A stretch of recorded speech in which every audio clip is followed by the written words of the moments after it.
remarks. And we want to take this opportunity also to introduce our interim city manager, Sharon Superdon.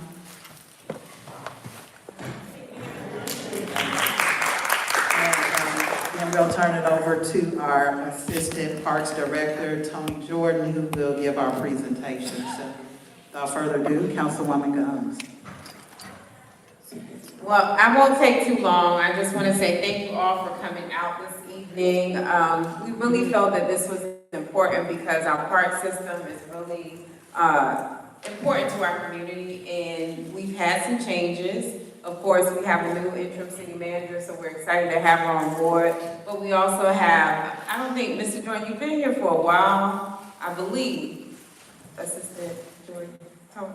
Yes, you've been here for quite a while, but he's now the assistant over our parks department, and our director is currently out sick. So I felt it was important for him to come out and address you all. We had questions when these parks opening or if they're open. We had questions about Wolf Creek, so we all wanted to combine those things because it is very important to District 1 and District 2 because we're family oriented. So again, thank you all for coming out. Hopefully the information that you received tonight will get your ears peaked, and we'll talk about, what we'll do for the summer for the kids as well. So it's a lot of stuff that's happening in the city of South Fulton. So continue to pray for us. Okay. Yeah. And then also too, if there are any questions, please ask them tonight with all of the subject matter experts that are here, and then we'll be able to do anything that you need as your council people. So I'm going to turn it over, and if the employees for the city of South Fulton that are here, can you all stand up? So they actually are working a little late past their bedtime tonight, so hopefully you all will be nice to them, okay? All right, have a good evening. We'll be here. Okay, so we turn this over. All right, you ready? We get A pluses here. And the presentation, this is also being live streamed on YouTube, so you'll be able to go back and view it if you have any questions. And then also, too, if you need the presentation, you can definitely get it from Councilwoman Rowell or myself. Good evening. All right, my name is Tony Jordan. I'm the Deputy Director for Parks Recreation. And I have the distinct honor, as Councilwoman Gomes was explaining, my unique position here. I initially, when I was employed with Fulton County, started in 2016. In 2017, the unincorporated Fulton County area was established as the city of South Fulton.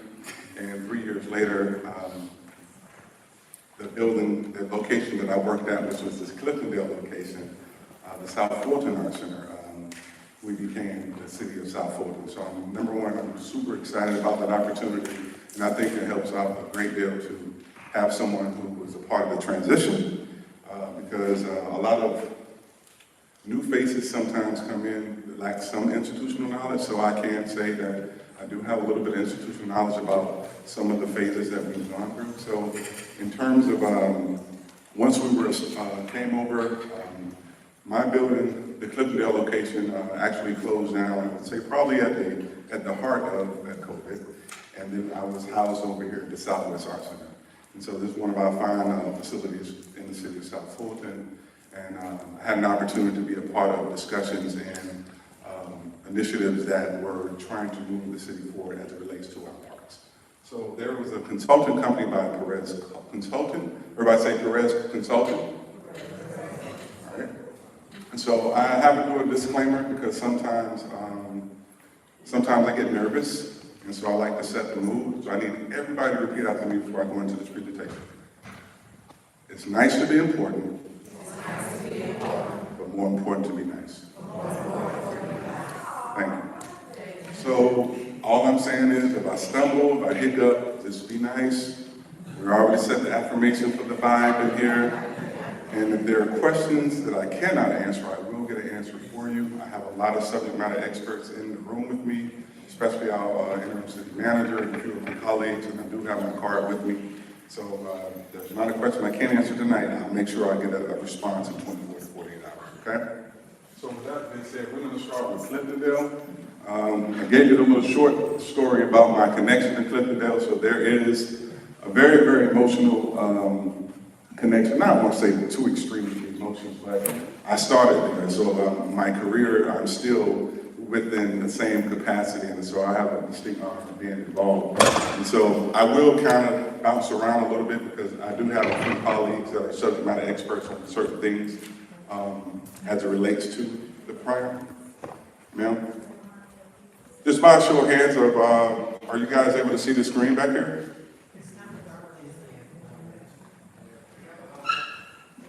Is there a way you can, all right.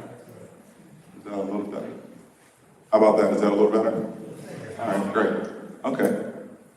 So coming to the rec side started February 13th. So I've had a distinct honor of really kind of getting the boots on the ground and had a great leader, Mr. Tanara Turner, as mentioned earlier. He's out sick today, but I think I'll be able to hold the fort down, and if not, I got some of my colleagues that will help. So the Cliftondale Park Recreation Center, as you can see, what's being proposed with the Perez Consulting Company, what they did was they participated in a few activities citywide. They did surveys and interviews with citizens from the city of South Fulton. Now, we have heard in some conversations that they weren't able to talk with everybody, but the people who did participate, as a result of that, this was the presentation that actually came out of their findings from their process in coming up with our master park plan. So, as you can see, what's being proposed is a demolition to the Cliftondale Community School. It's a former school, Cliftondale Elementary School, so that's being proposed. And as you can see on the proposed park facilities here, athletic hub, a restroom building, canopy shade, sales, and so on and so forth. So I was talking with my colleague earlier, Ms. Martha Anderson, who handles facilities, and one of the things that she mentioned was we are still kind of working out the timeline in terms of when the demolition project will take place. But in the meantime, for citizens, someone inquired this week for citizens who are wondering what's going to take place at the campus. My director has a vast strategic plan that includes the first inaugural football team that will take place at the Cliftondale Community Center. And this could take place during the demolition of the building. Also, he talked about building trails. I think it's about 32 acres, am I correct? It is 32 acres, a 32-acre campus. So we will also be working on that simultaneously, even if the building is being demoed. And the third thing is to look at the playground and seeing how we could change that out, or at least make it a little more efficient so young people could still partake in some of the activities at Cliftondale. And that's just wanted to kind of put that disclaimer out there that there are some plans, although we're planning to demo the building, there are some plans to still have to activate the space so that we don't lose sight of active programming at the Cliftondale location. Let me see. As you can see here, and if anybody have any questions or would like a copy of this, I can actually provide that as well. So I do have a card, so I'll make sure I'll get that for you. Okay. The next slide, well, no, not next slide, I'm sorry about that. I do want to talk about, I'm sorry, yeah, there you go, thank you.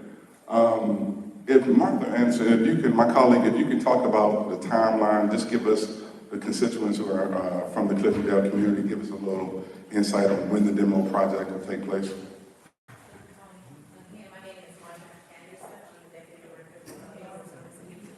General Services and Facilities, I apologize. We are actually putting the RFP for the demolition out, the ITB out probably this week or next week. We're fine tuning it. It will be the demolition portion. And probably at the end of that will be the design phase, which we've already have some design on what we want, but we still need to have an architect come in and kind of design it. We wanted to, when we decided under the URA funding to demolish the building, we wanted to stay in line with the master plan. So I started working with Park to make sure whatever we do was preparing it for the long-term master plan, which are the trails. As you can see here, it includes a splash pad, swimming pool, that's a lap and leisure pool, water feature area building. So it will incorporate some of these, but it will be slow moving. So you won't see all this within the next year or within even maybe not the next 2 years, but this is the long-term plan that we have. So the demolishing will happen by the end of this year. So you'll see some groundbreaking in progress there. Those are certain things we have to keep in mind when we're putting the RFP to make sure that our vendors that bid on it are aware of any environmental issues, make sure we cover everything within this ITB. So that will probably go out next week and probably start demolishing by the end of this fiscal year, the last quarter in this year, starting October or November. So you should see some movement or have more information. We will put it in the reports that we send that's uploaded on the website for facilities and general services. You will see a section in there that talks about Cliftondale, whether it's something URA or under the regular facilities report. So it's gonna, I'm sorry, URA is urban redevelopment funding that we use to actually do some renovations throughout the park. We're actually renovating Sandtown Park with some of URA funding. We've done Welcome All Pool on the URA funding, and we also did a lot of the fire station remodeling on the URA funding. It was funding that we received for that. So we're continuing throughout our facilities, not just stopping at the URA funding. Now we're investing capital improvement dollars in to make sure that we improve them at a level that you guys can really enjoy our park and rec and facilities.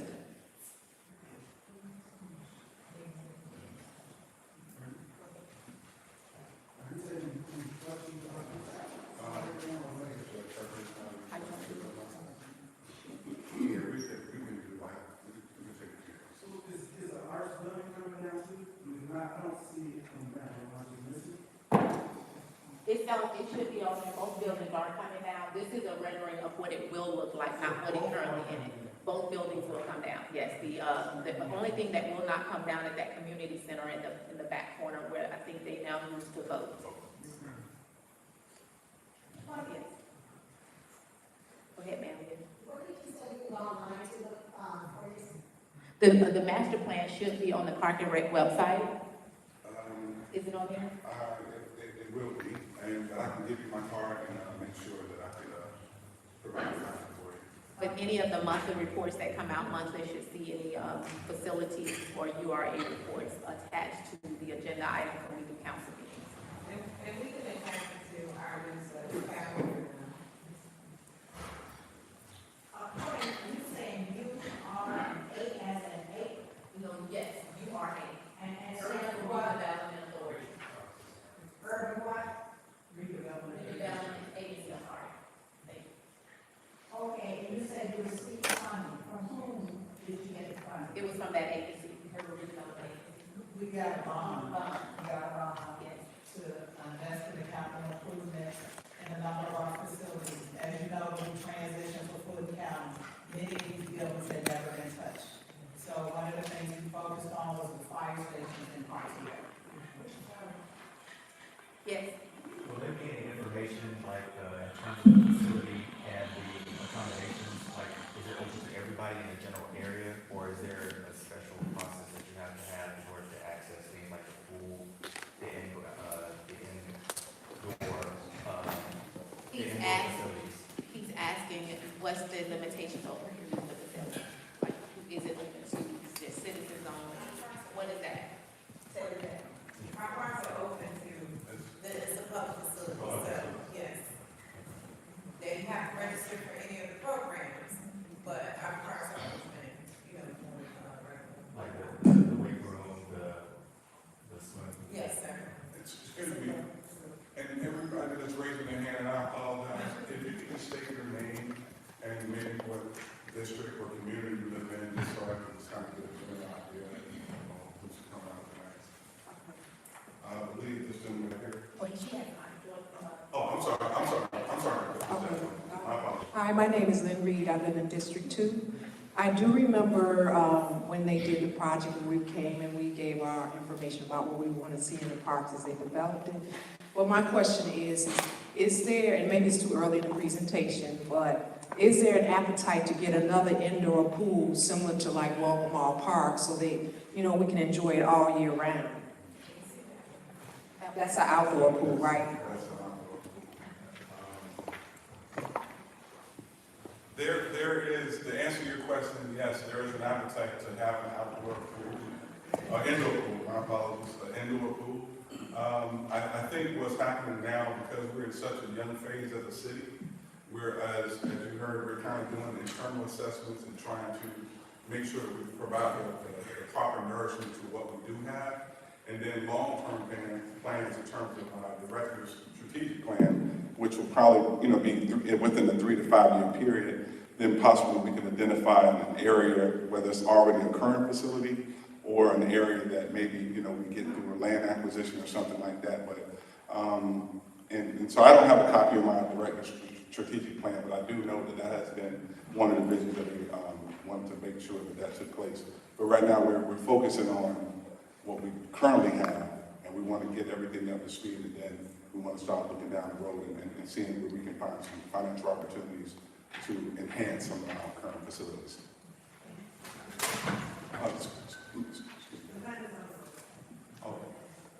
The master plan is on the website, and I think you actually, what was your name now? Ms. Laughlin, thank you, Madam City Manager. Yes, ma'am. Sorry about that. Good evening. My name is Keishan Davis. I live in District 3. I have, I guess, a couple of questions. First, and I'll just ask them, you can take them as you deem fit. First question is this $16.8 billion, is that the cost, the projected cost for the entire project that we see there?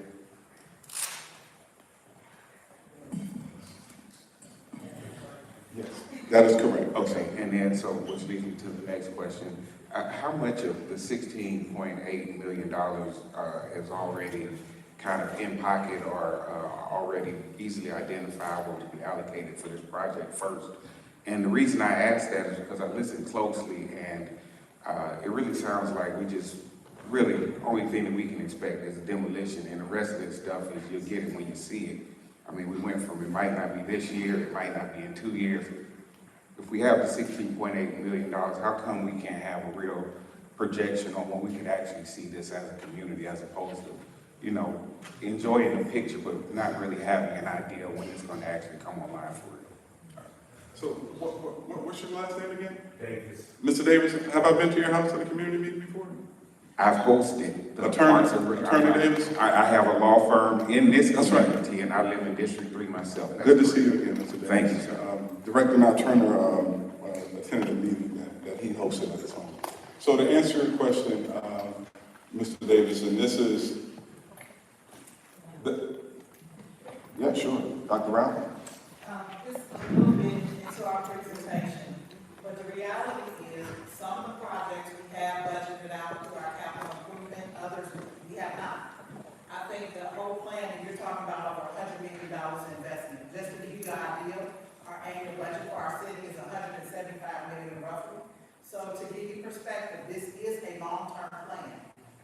We have a capital improvement plan that we look out 5-year window in terms of the improvements that we'll be making. And as noted, a lot of what we're doing now is trying to improve our existing facilities to get them up to date because they've never been touched. Like we mentioned, Sandtown Rec Center is currently undergoing renovation. That building had never been touched. So again, what we're doing is trying to work with what we have, and then we'll begin to phase in rolling out some of these improvements over time. We're going to get in this presentation some options about funding. And so we're going to get the way in front of the community on what you think about some of it, but that's some of what we're going to talk about later in the presentation. And then we do it in phases, especially for Cliftondale Park. Especially for Cliftondale Park, we do it in phases because a lot of you all have Complained that we have all these, if we have a lot of projects going at one time, so we feel that it's important to start doing it in phases. So this will be phase 1 of demolition, then we'll move to phase 2. And that way, if we do need to look for more money or find different funding sources, it will happen.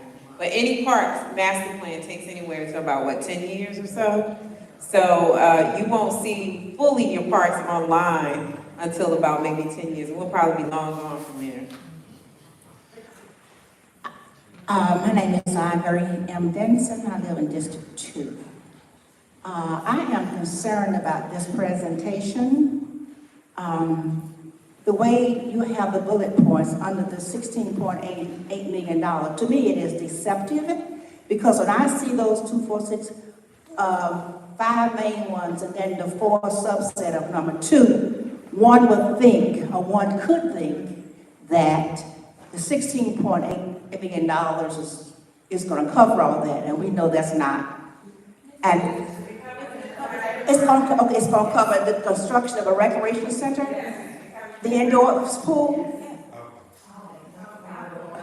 It's gonna cover everything on that slide. So what I'm seeing up there is gonna cover all of that. I would like to have a copy of that, because I'm gonna try to hold y'all to that, because I don't believe it. And there can be a tendency to mislead, and that is a concern to me. And I want to ask about this urban redevelopment agency or authority. I don't know which one it is, but it's one of agency. Okay. When you said that you're getting the money, I got the impression that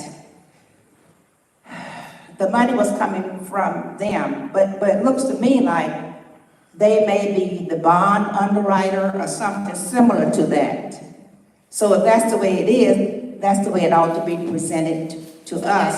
So that's two different things, so let me clear it up. We were already given that money and started utilizing it. We're at the end of the URA funding for that. That's not incorporated with this at all. Cliftondale will be demolished and through URA funding, just the demolition portion. So I do want to correct, the 16.8 does not include the demolition of the existing building. That's coming from a separate funding line. So that can come off the slide under that 16.8 million. So you are correct. So I do apologize. Okay, but I wish, because the city of South Fort has a lot of employees, and many of them came from Fulton County, and they probably came to the top of the salary range. I expect better than this.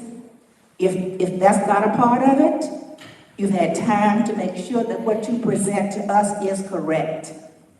And as a resident of this area since 1974, the St. Louis Hut, I don't like this. And I wish that you all would do a better job. It's not fair to the citizenry for you to come out not as prepared as you should be. And I Mr. Davis's comments too, and that attorney, because it's raggedy what we're hearing here, and I wish you all had done a better job. Thank you.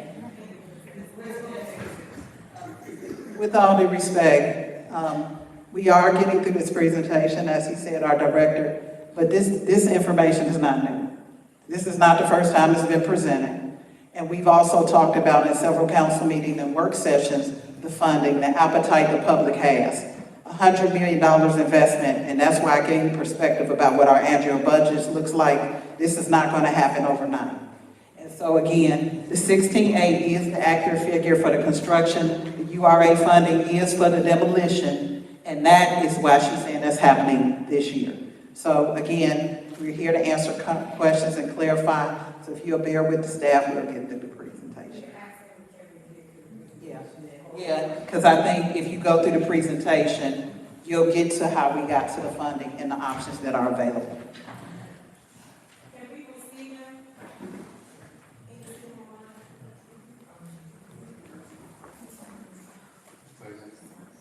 Michael, could you, next slide, not that one, saying that? Right there. Is it another slide, Michael? Okay, yeah, that's it. So before I get into the presentation, the slide about Sandtown, what I wanted to do is something unique. I want to call my colleague, Mr. Patrick Swanson. He has a long history, give you some institutional background about Sandtown, and then I'll take it from him. We'll transition to where we're going now and bring you up to speed. Ms. Martha Anderson will also talk about some of the facilities that we currently are in the process of doing right now. So everybody, just welcome my colleague, Mr. Patrick Swanson. Good evening, everybody. How y'all doing today? Yes. Okay, so I'm very excited about the renovations of Sandtown. Some of you may know me. I've been the center director over at Sandtown since 2012. Am I right, Mr. Drew? Yes, so, everyone that knows me know that I'm very dear and passionate about every facility in the city of South Fulton.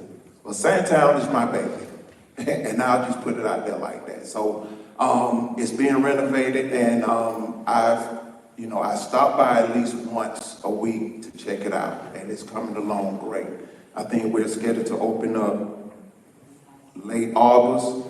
We're gonna have a good ribbon cutting, and we're gonna have some of the existing programs that's kind of remain across the board, like after school, summer camp, some of our specialty camps, which is winter holiday camp, fall break camps. We're also gonna have youth basketball.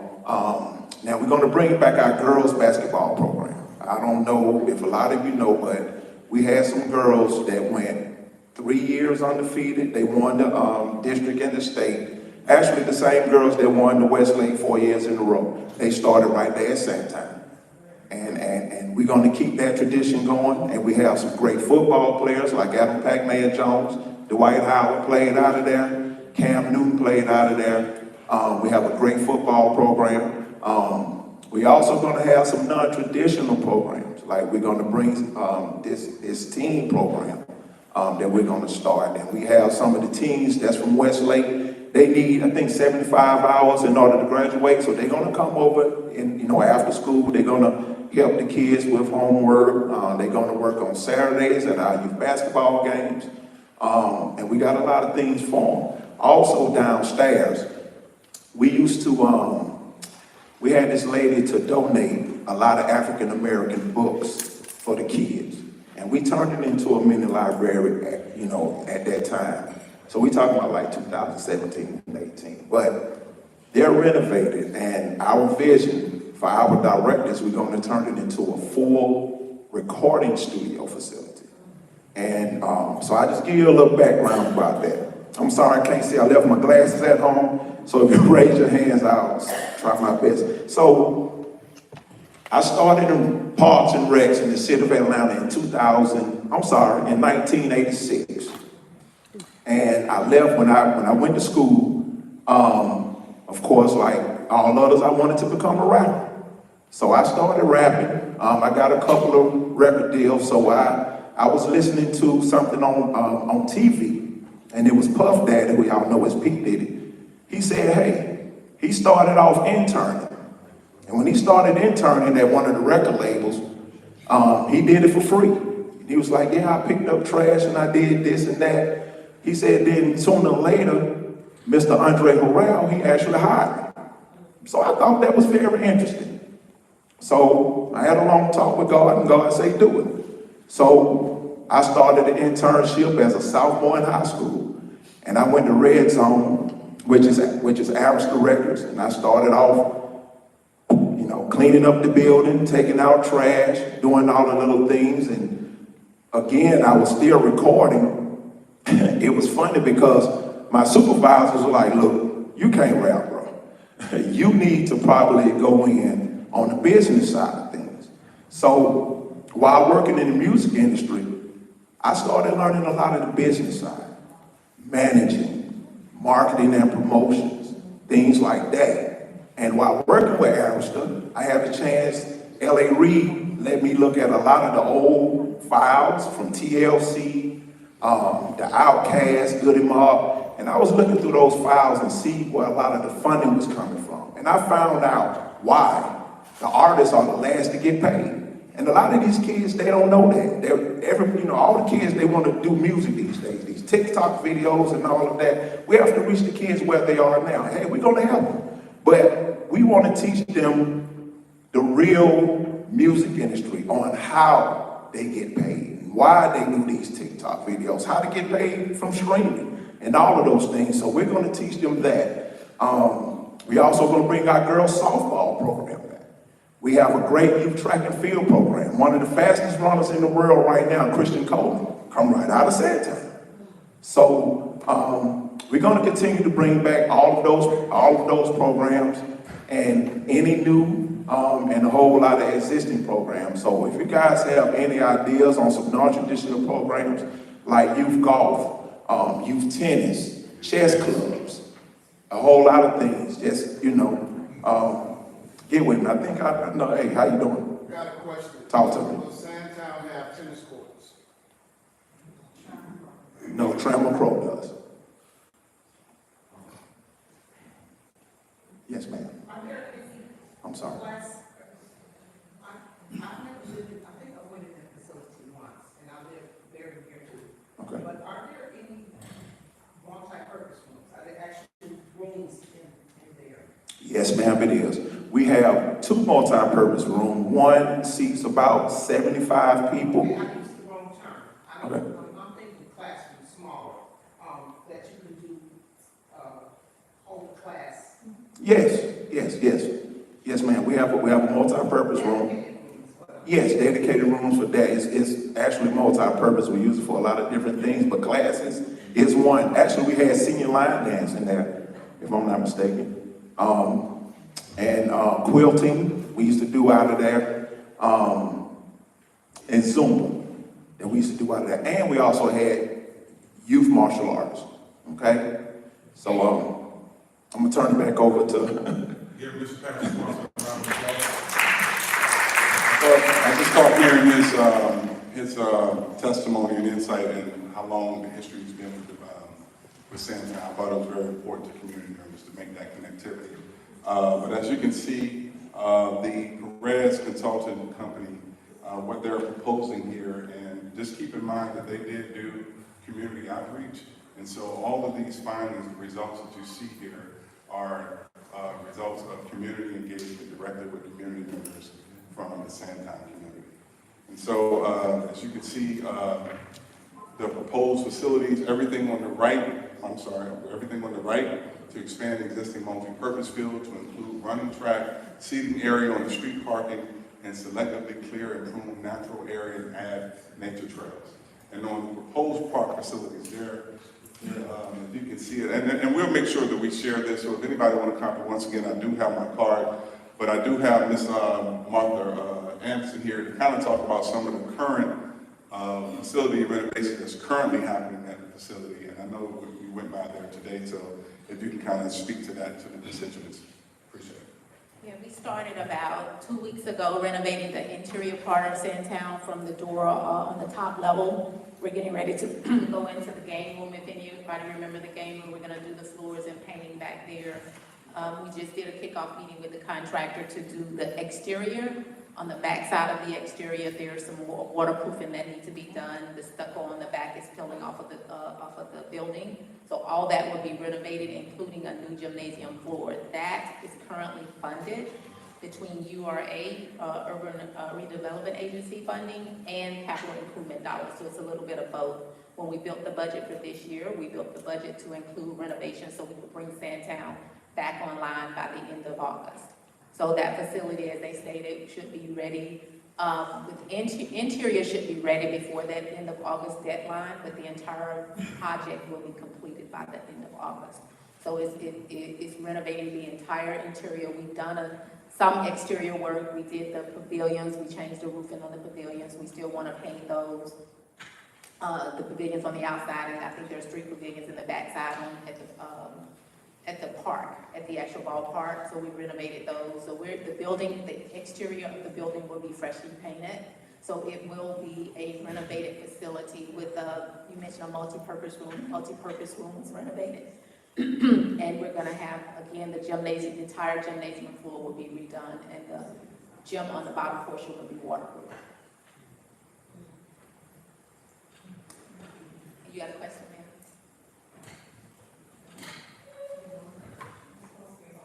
Okay. Okay. There should be another slide, Michael, if you can go to the other Sandtown slide. Michael. Oh, I'm sorry. I'm sorry. So bad. So this is just basically what this Martha Anderson was mentioning about changing of the indoor gymnasium, the multi-purpose rooms, indoor fitness rooms. And as you can see there, those are the proposed park facility enhancements that's being proposed. Just keep in mind, I think our city was doing a great thing to at least have a start.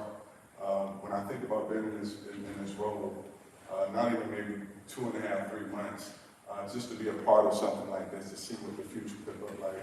It's very encouraging. And so you can see here where you have park zones, there's nature trails, multi-purpose trails, and just want to ask Dr. Rao, I don't know the exact acreage of Sandtown acreage property.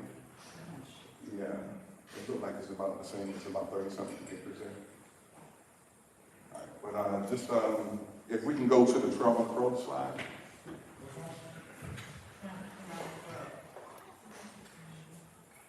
Which slide? Trail and Crow. Oh, I'm sorry, Mr. Sorry about that. Trail and Crow, we can go to the Trail and Crow slide. All right, so I would like to just kind of, and I'm going to segue to this, but one of the things that I'm super excited about is you can see on the right side there as it relates to Trail and Crow nature trails. Number one, there's a beautiful structure there at Trail and Crow. The nature trail is a beautiful structure there. New fishing areas around the existing lake and an 18-hole disc golf course. That's what's being proposed. What I can tell you, when we initially made the transition over, I had the distinct honor of reaching out to the Department of Natural Resources. And one of the things that we were doing, we were walking in the purpose, and I'm saying that was, I reached out to them, told them I was a representative from the city of South Fulton, and representative worked in the fish hatchery. To make a long story short, we were able to put 8,500 fish in the fishing pond at Trail and Crow Park. And so, and I fed them, I think we've been doing, I fed them, it was in 2021, and I've been feeding them ever since. And so we had some where the trees kind of fell down in the Trail and Crow Park, but I just think that there's so many different opportunities and growth there. We've also put we've had someone come out and provide a quote for us for the trails that are currently there. So the main thing is to kind of make some improvements to it. It's a little worn now, but the goal is to kind of expand it so that it can be used by everybody in the actual community. And so you can see on proposed facilities, there's a boardwalk, a crosswalk pavement, group pavilions, dog parks, multi-purpose trails, park zone pavements, and so on and so forth. So that, and I don't know how many acres that is, but I do know the back of Southwest Arts Center, there is a trail that'll actually take you from here to the Trail and Crow location. I'll have Ms. Martha Anderson talk about some of the facility improvements. So what we did do some improvements there as well. We replaced the roof on our pavilions, painted them, and painted the seating area there. We are now currently sending out an ITB to repave the tennis courts. So the tennis courts and the fencing around the tennis court will be redone. That is budgeted for this fiscal year.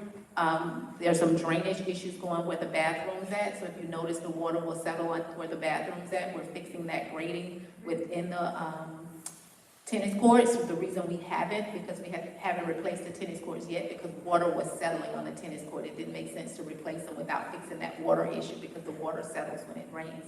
So we're in the process of that. That's another project that we are currently in the process of implementing and should be finished by the end of this year, not fiscal year, but the end of this year, by December. So we are working on the ITB for that. We have contractors that are bidding on that have given us a plan to lift the tennis courts up so that the water can drain, make them even, and the water drain one out, but not in front of the restroom. So those are some of the projects we're currently. We did have new equipment there. One of the things that we did hear from whether it was C66 tickets or you guys contacting Councilman Rowell, that during the summertime, that equipment is very hot. We are looking at options to put maybe a cushioning around it that doesn't have metal to metal when you touch it. So we have vendors looking at what we can do so that the metal part that we touch on those machines are not hot because they're out and double thin like that. So those are some of the things we're doing at Trammell within this year.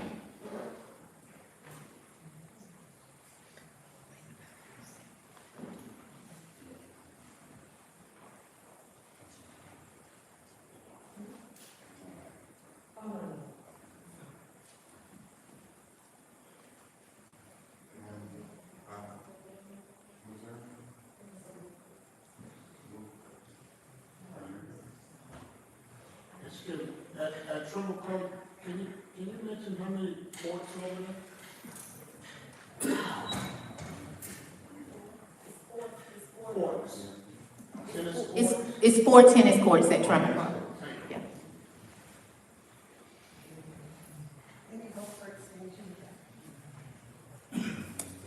There is no current talk, but we can take that into consideration. We haven't explored, adding more courts to that area at this time. We haven't, but that's something we can make note of and see if the infrastructure is there to do that.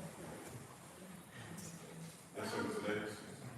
And I don't mean to ask you to skip along through your slides, but I ask this because kind of the new age thinking in a lot of municipalities with parks and recs involve facilities that are able to produce a little bit more activity from maybe like established organizations, sporting events.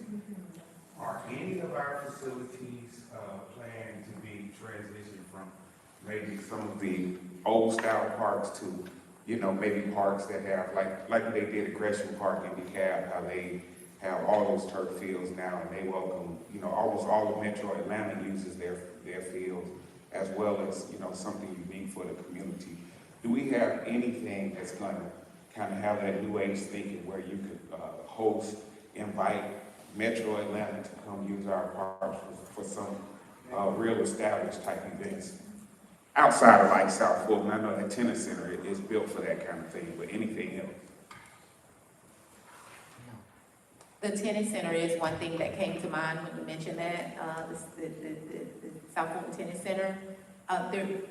Part of this master plan is making the entire city of South Fulton parks welcoming to just not city of South Fulton citizens, but to everyone. So we want to have those walking trails. We want to make sure that we're having sustainability built into it for us, what the turfs look like, what products that we use. So the master plan itself covers a lot that we can't go dive deep into in this meeting. But if we take the time to go through each slide and look at it, it may show you that everything that you're asking or asking questions of is already built into the master plan. And that's why we're saying it will take time to get to that point. We're improving the facilities now, but that's not where we're going to stop going forward.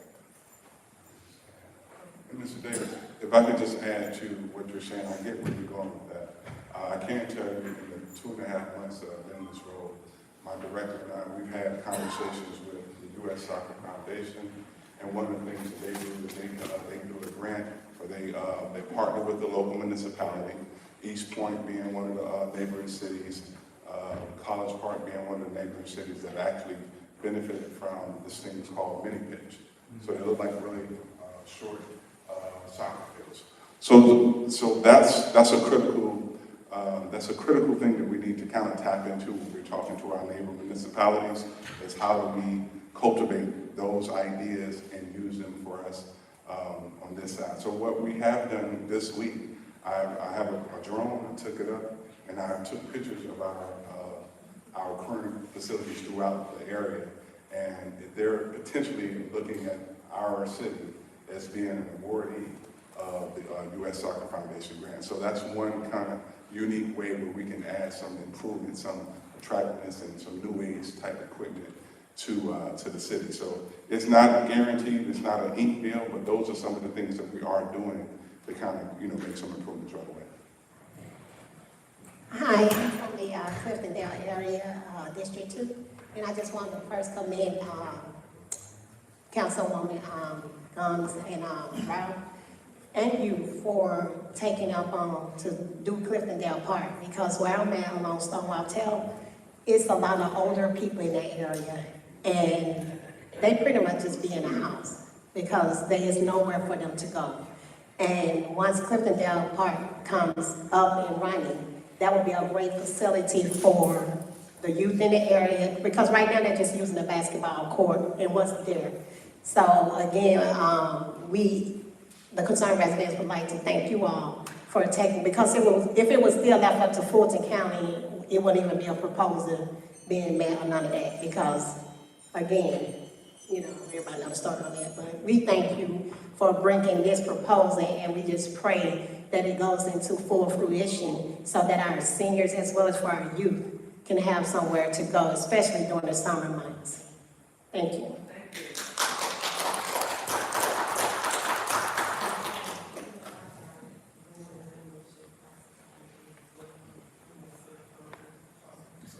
Good point, Councilwoman Guns.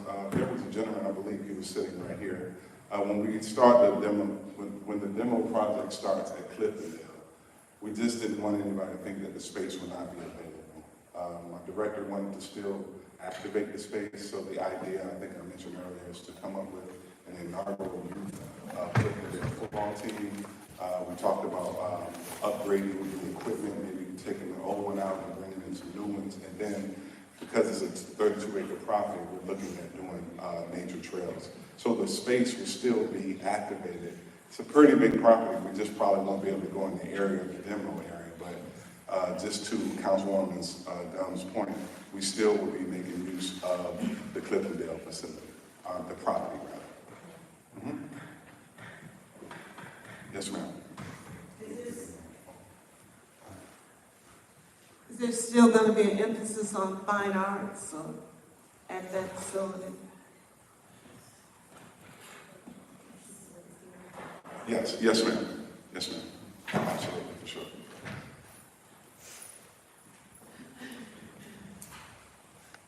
Ma'am, and what's your name? What community are you from? Phyllis Watson from Meadows, District 1. Yes, ma'am. Thank you, kindly. Are there any other questions?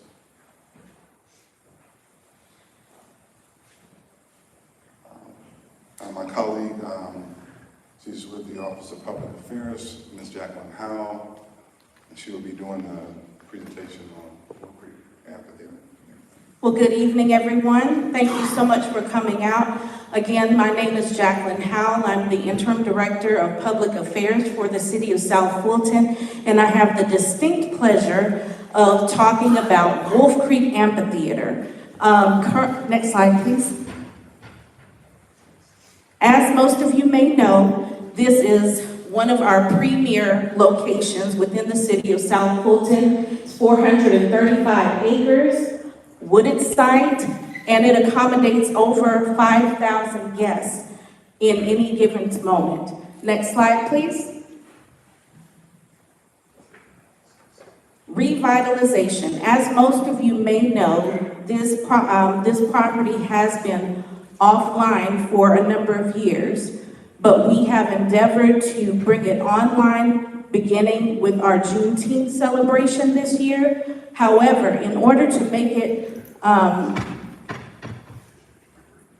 pleasing for everyone to attend our events, there are a number of things that we have to do in order to bring that property back to where it needs to be. That is not It includes, but is not limited to, the restrooms, addressing the parking lot, green rooms and dressing rooms, skyboxes, and as well as some areas of the stage. And I'll ask Martha to come up and talk about some of the improvements that are currently going on at the facility. Thank you, Martha. So in preparation for the Juneteenth celebration, we have done the restrooms, we painted them, painted the floors, changed some of the lighting fixtures in there. Oh, it's not up, I'm sorry. Changed some of the lighting fixture, we pressure washed the stage, cleaned the curtains, painted all the railings, fixing the lightings going down the railing. There was some damage in the skyboxes during the ice storm back in January. We fixed the piping, however, we're just renovating the space now, so those areas are being renovated as we speak. And should be done within the next couple of weeks, so you'll see some improvements to that facility. The one thing that probably will not be done by the time the Juneteenth celebration is actually the parking lot pavement. Although we have a contract out on that, timing is an issue on how long. We don't want to start it and then get in the middle of an event and can't finish it. So we're waiting on that break after the Juneteenth celebration to seal and repave the parking lot and restripe that, so you can be able to see where the striping is on that. Again, the restrooms at the upper level and lower level are all functional. We're actually painting them to make them pleasing. As we there will be flags hung back there, so you will see it look like the old Wolf Creek that we remember it being a couple of years ago when they're having events. So those are some of the things we're doing in the immediate term to get that facility prepared for the events coming up, such as Juneteenth celebration. Thank you so much, Martha. Yes, ma'am. My name is Mary McNair, I'm District 1. Are we looking at that actually returning to being a premier venue where we have all entertainment and things of that sort? And what is that time frame? The other thing about that is who is going to be running that as far as finances and money, and how does one activate getting tickets and things of that sort? I know that's long term, but can you speak upon that? Well, to answer your question, yes, there is a plan in place to bring Wolf Creek online, beginning with our Juneteenth celebration, which will be June the 18th from 10 to 2 p.m. After which, and I have another slide in regards to that, we have procured a promoter for a summer concert series, and we are currently in negotiations with that and finalizing that contract, but you'll see that happen between July and October. And then there are a few other events that will be held during that time frame as well. And as far as the finances and who will manage that, currently it will be managed out of Public Affairs Department, but we are looking to, of course, partner with some larger organizations. Yes. I apologize, everyone. My name is Stanley Upridge. I didn't officially give you my name the first time I spoke. I'm out of the Fairburn community. We live right around the corner from the South Fulton Tennis Center, and I'm a tennis coach, and of course my daughter plays tennis at the South Fulton Tennis Center. But I am interested in the Wolf Creek facility in reference to vending, because I have a communications company, and I wanted to know, will you be open to vendors such as myself? Absolutely. And I'll have a contact slide at the very end. Just reach out to me and then we can discuss. You're welcome. Any other questions? Yes.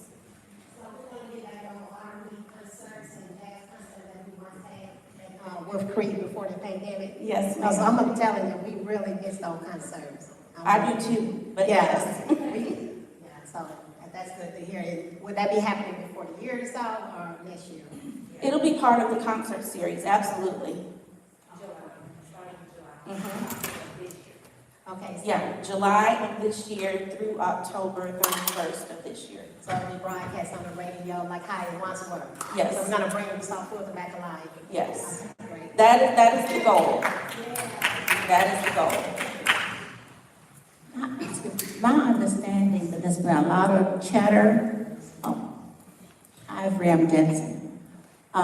There's been a lot of chatter on next door about who's going to be promoting this.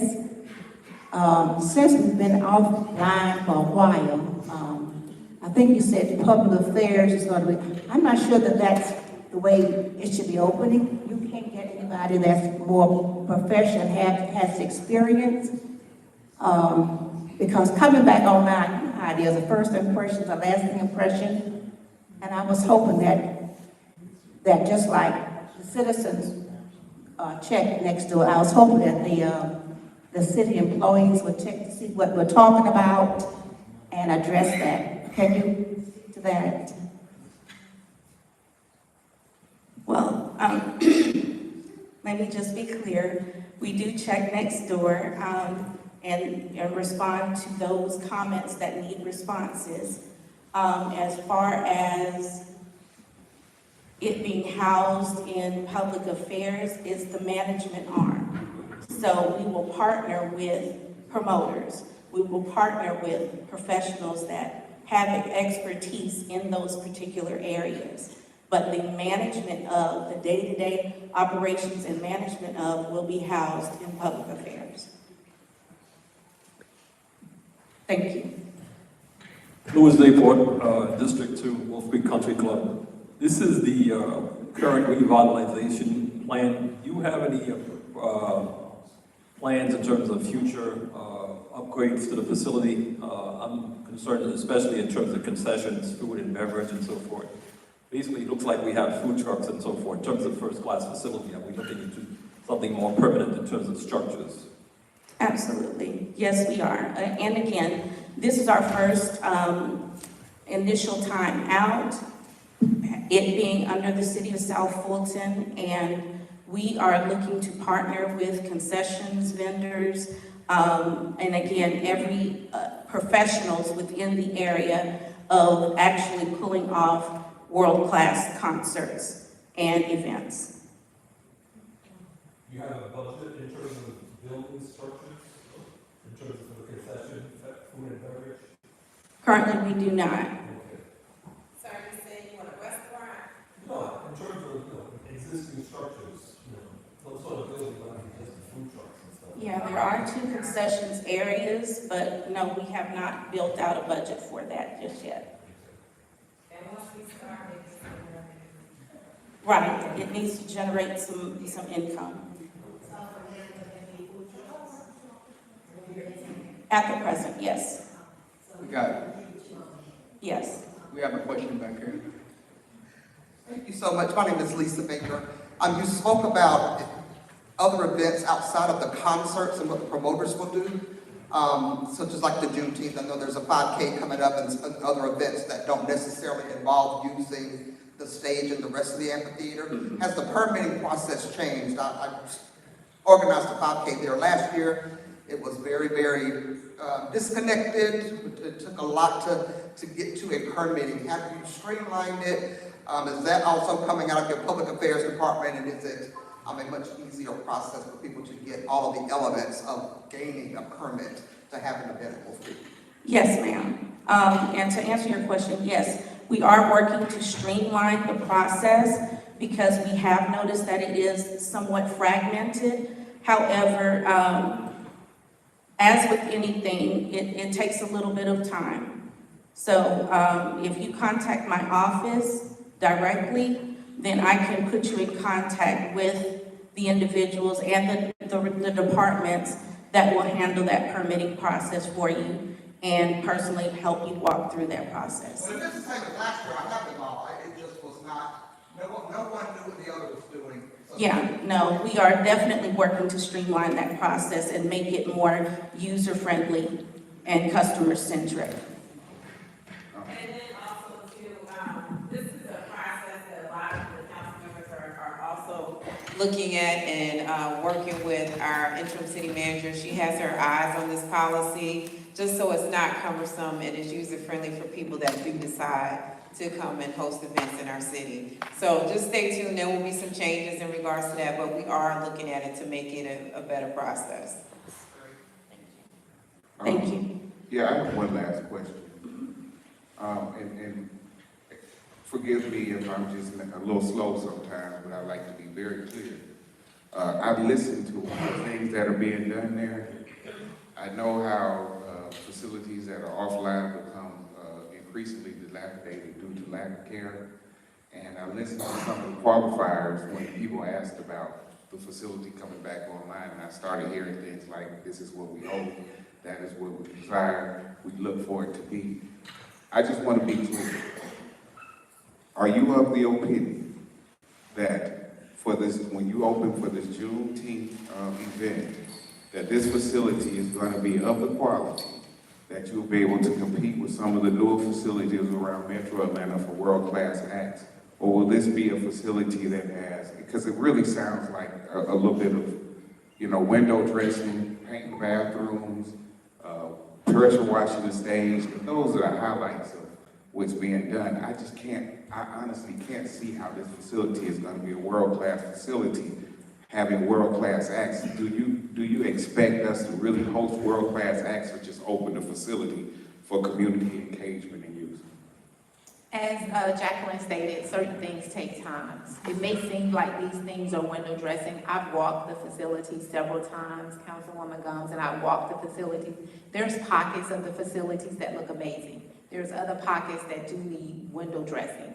For instance, one of the things we did not do in this fiscal year that we will do next fiscal year is change out all the seatings. So if you go there within this seating, within this series, you may say, oh, the seating is not appropriate. So some of the things take time. So what I stated that we're doing is what we're doing in the immediate term once we're bringing it back on in the city of South Fulton as a facility.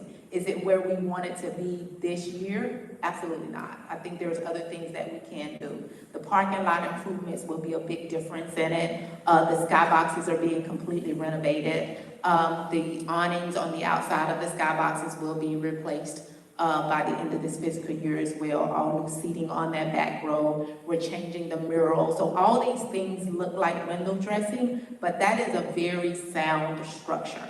Wolf Creek is not dilapidated. I think I'm saying that right. It's not at all dilapidated. I'm gonna be honest with you. I walked the facilities, I walked pockets of it. Everything that we're doing and we've named is cosmetic to make it look better. There's no broken infrastructure other than the pipes bursting in January and we're repairing those. There may be some, on one side of it, there may be some issues with the irrigation system that we're looking at and working on. Everything I named, one thing I did not mention is these screens will be replaced. We actually have them on order. There's a 30-week lead time. You won't see them for Juneteenth, but you will see them eventually for the series. Because of the supply chain, nobody bills them until you actually pay for them. So that's one of the things we're working on. So you will see the two screens up top will be completely new and replaced. So it may seem like it's cosmetic or dressing it up, but in my opinion, as working in facilities for a while, sometimes that's all the infrastructure built that sound needs. It just needs to be more appealing when people can actually enjoy it. The grass, we've redone the grass, some of the grass work is redone. The parking lot being redone itself will be a huge difference in that facility once you redo the parking lot. Now it has cracks and grass growing out of it. We're gonna seal it, recoat it, restripe it, and it's gonna be a premier center as it once was. Lynn Reed, District 2. And maybe I missed it and I apologize, but did the county ever turn Wolf Creek over to the city of South Fulton, or are we putting our money into something that we're still leasing? Yes, ma'am. Good evening, everyone. So I've only been here for 29 days, so be gentle with me. I'm gonna ride that as long as I can. So the staff is right. Wolf Creek is not dilapidated. This is my 32nd year in government, and I've run many facilities and overseen large operations. Some of what we're doing, there are concession stands there. We don't have a full kitchen. It never had a full kitchen. It still doesn't have a full kitchen, but it does have concession stands. Individuals who are concessionaires will have the hookups that they can bring their equipment and they can connect and they'll be able to use concession stands. For Juneteenth, we're gonna be using food trucks because that's more of a festival than it is a concert. When we go out to partner with a promoter, they will bring a lot of these amenities with them. You know, they will partner with a caterer to do their concessions. They will partner with lights and sound, and this isn't gonna be improperly done. Even for Juneteenth, we're gonna make sure that we have appropriate vendors for lights, for sound, and for entertainment, as well as the carnival effect for the family.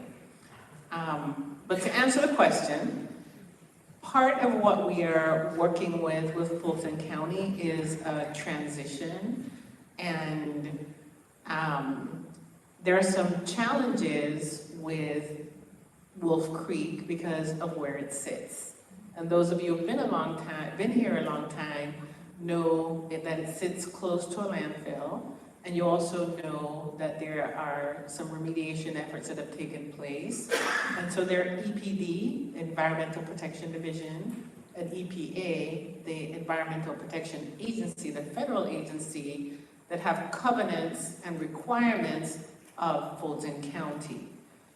It's not as simple as flipping a switch and say, we're just gonna go ahead and give the city of South Fulton that responsibility and liability. So that's part of what has created the delay with the transition. I have some very definite recommendations to the people that I work for in how we can move forward. But our agreement with Fulton County allows us to make these improvements. It allows us to run the facility. It allows us to market and make money on the facility, which we can use to offset our costs. Quite honestly, most of these facilities do not make a lot of money in excess of what it costs to operate them. A facility like Wolf Creek, it's there for you. It's there for you as the community to have an amenity that you can enjoy. Our goal, quite frankly, is to break even. And if we break even and you get to come and enjoy the facility, we have done well by you. And so that is kind of our goal. I know that the staff may seem like they're talking about window dressing, but I can tell you categorically that I feel very comfortable inviting the community to the facility for Juneteenth. And I'm excited about the concert series. I signed that contract today. And so we're hopeful that they will bring us some good acts and that people will come out and support Wolf Creek and support the city of South Fulton. Enjoy yourselves. And the lady in the back is already practicing her fan. You know, expect to come out and be hot and drink lots of drinks and eat lots of food and have a good time. So hopefully I answered your question. Can I ask a part two to that question? I know Wolf Creek used to have some really big acts there. So I can't fathom that they didn't make much money. Can you maybe confirm that the county is not necessarily turning over Wolf Creek to the city of South Fulton because they don't want to lose that income? Or, I mean, that's kind of the rumor I kind of heard, that they didn't want to turn it over because they might be losing money just giving it over to the city of South Fulton. Well, at this point, the agreement that we have, any revenue that we generate, we will be able to, that revenue generation will come to us. And any expense that we incur will be our expense. So that at this point is not the hang up. I can't speak to the why, but I can tell you for sure, these two EPD and EPA issues are very real issues. And they're preventing us from, just this last council meeting, I think there were 5 or 6, including Cliftondale, properties that came over from Fulton County. We finally got that paperwork done. But we definitely have a challenge with some of the covenants as it relates to Wolf Creek. But I can't really speak to the reason why, you know, another government agency operates the way it does. I have a question back here.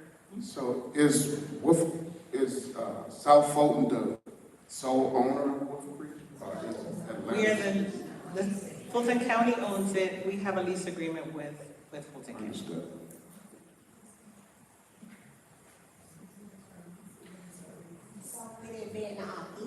You're dealing with the environmental agency and stuff, is it better that Fulton County has it? So, because I know that can be very costly dealing with them.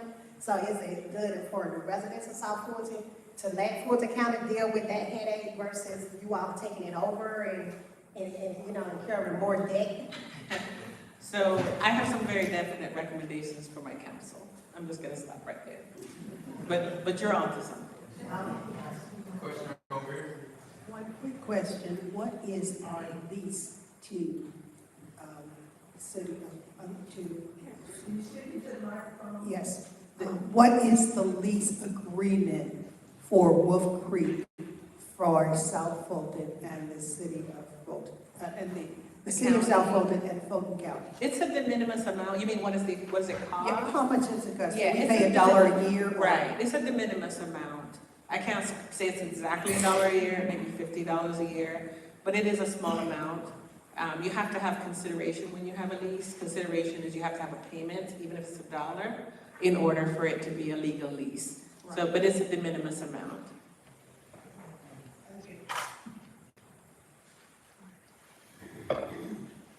All right, thank you.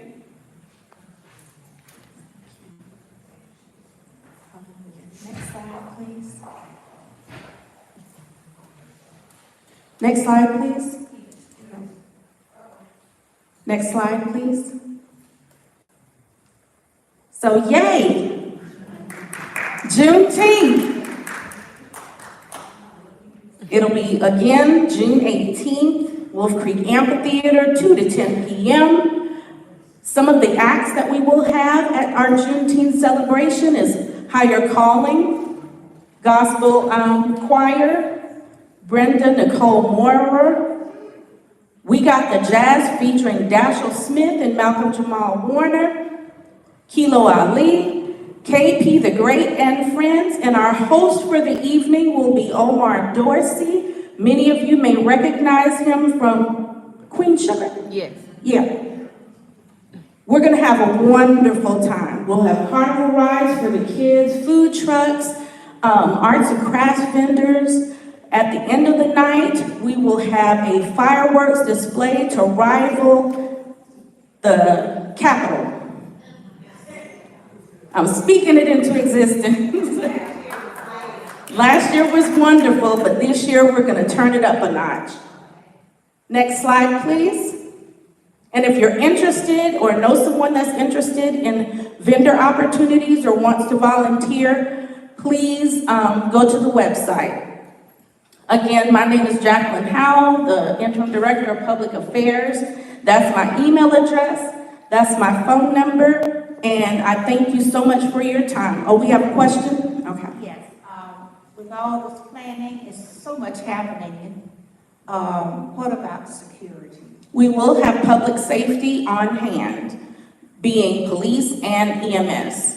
Would it be more than usual? Because these are just difficult times, and this is gonna be from 2 to 10. We will have approximately 20 plus officers on hand the entire time. You're welcome. Any other questions? Councilwoman Rao, would you like to? Councilwoman Gums? Oh, there's one more question. Last year, what was the turnout? I'm not really sure of the actual numbers. I want to say it was around 1,000 throughout the day, but we're expecting more. Any other questions?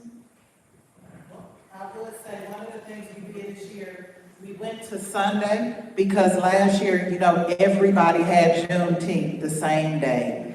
Atlanta, East Point. And so we didn't want to have that conflict. So this event is on a Sunday. So this is a great way to celebrate with dads on Father's Day. This is one of the things you can add to the lineup, come out, enjoy the family, friends, and then you can go out and do something else. So again, we wanted to be strategic about that, support our surrounding municipalities, but also make sure, because we have a long weekend, that we have something great here in the city of South Florida. I have a question about the trail from the library to the amphitheater. It's really dingy. Can it be expanded? I mean, you really can't get a good walk unless you're gonna go around. We would encourage you to continue to advocate with your Fulton County commissioners. That is part of the library, so that's part of Fulton County as well, so.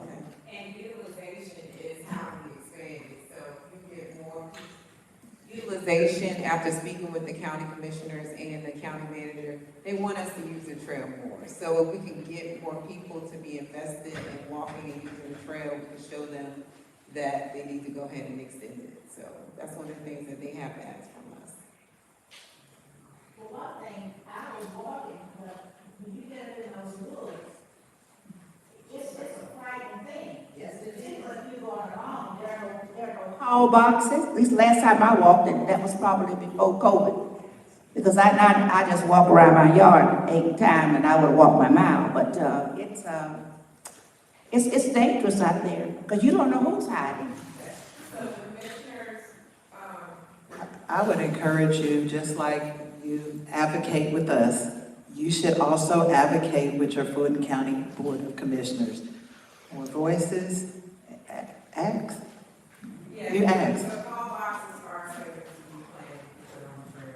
Call boxes are planned to be on the walking trail. Commissioner Arrington has budgeted that money as well already. I can check with him to find out when he's gonna get it done, but he has budgeted for the call boxes.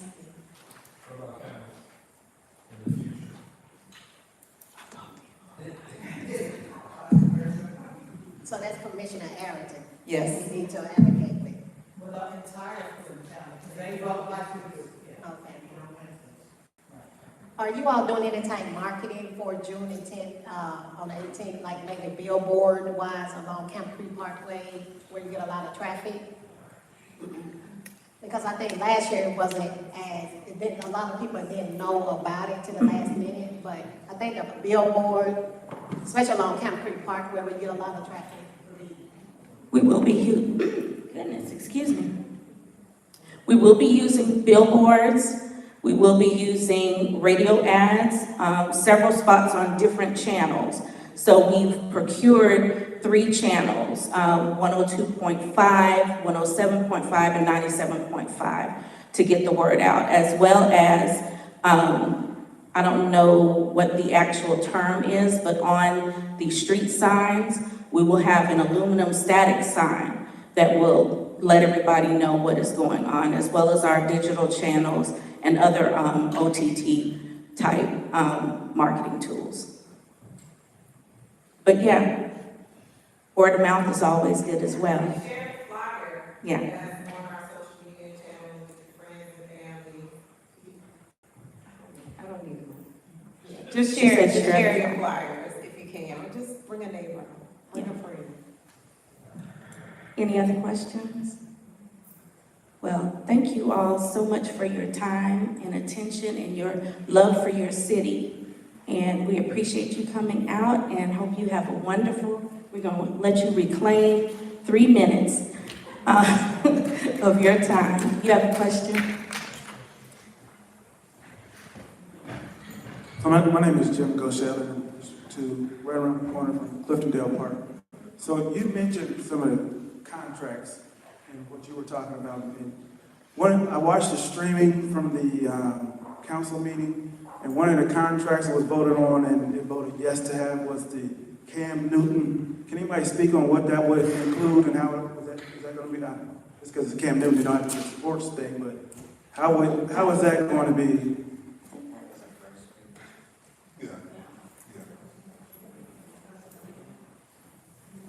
Yeah, so basically Cam Newton is from this community. He grew up specifically at the Welcome All Park community. So one of the things that he he had a give back that was focused on impacting the area where he grew up. So the conversation was, I would like to give back to the center that's specifically impacted my life. So the agreement is to do several different events that will raise money that are designated specifically for Welcome All Park. So that's what the agreement is about.